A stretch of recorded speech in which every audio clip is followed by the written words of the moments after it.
চলছে নোবেল পুরস্কার প্রদানের মৌসুম, আর সেই মৌসুমের ছায়া পড়েছে বাংলাদেশের উপর।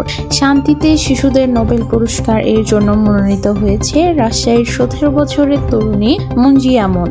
যৌন হয়রানি সহ নানা সহিংসতা ও নির্যাতনের ঝুঁকিতে থাকা মেয়েদের অধিকার রক্ষায় বিশেষ অবদানের জন্য তাকে এই মর্যাদায় পূর্ণ পুরস্কারের জন্য মনোনয়ন দেওয়া হয়েছে। রাজশাহীর মহিষবাঁধন এলাকায় জন্মগ্রহণ করা মন ব্যক্তিগত অভিজ্ঞতা থেকে অনুপ্রাণিত হয়ে শুরু করেছে একটি সার্ভাইভাল পথ। এই সংগঠনটি যৌন সহিংসতা, লিঙ্গভিত্তিক সহিংসতা ও সাইবার বুলিং প্রতিরোধে সচেতনতামূলক কর্মসূচি পালন করে। মনের উদ্যোগে মেয়েরা আত্মরক্ষার প্রশিক্ষণ পায় এবং তারা মানসিক ও আইনি সহায়তা লাভ করে।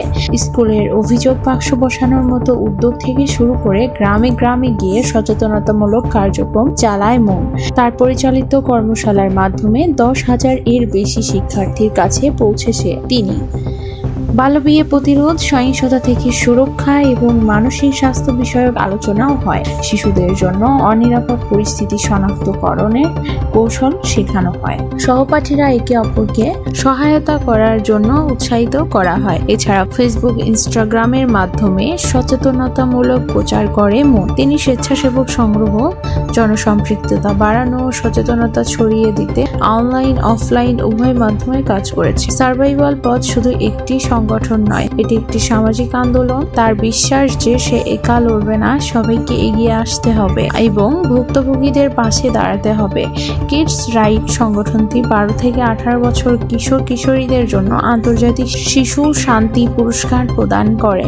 শিশুদের অধিকার প্রতিষ্ঠা ও সুরক্ষার কাজের স্বীকৃতি হিসেবে এই পুরস্কার দেওয়া হয়, যা অনেকেই শিশুদের নোবেল হিসাবে অভিভূত করে। 2005 সালে রোমে নোবেল বিজয়ীদের সম্মেলন থেকে এই পুরস্কার চালু হয়। মুঞ্জিয়া স্নিগ্ধার কাজ শুধু বাংলাদেশের জন্য নয়, বিশ্বব্যাপী নারীর অধিকার ও শিশুদের নিরাপত্তা নিশ্চিত করতে শক্তিশালী দৃষ্টান্ত স্থাপন করেছে।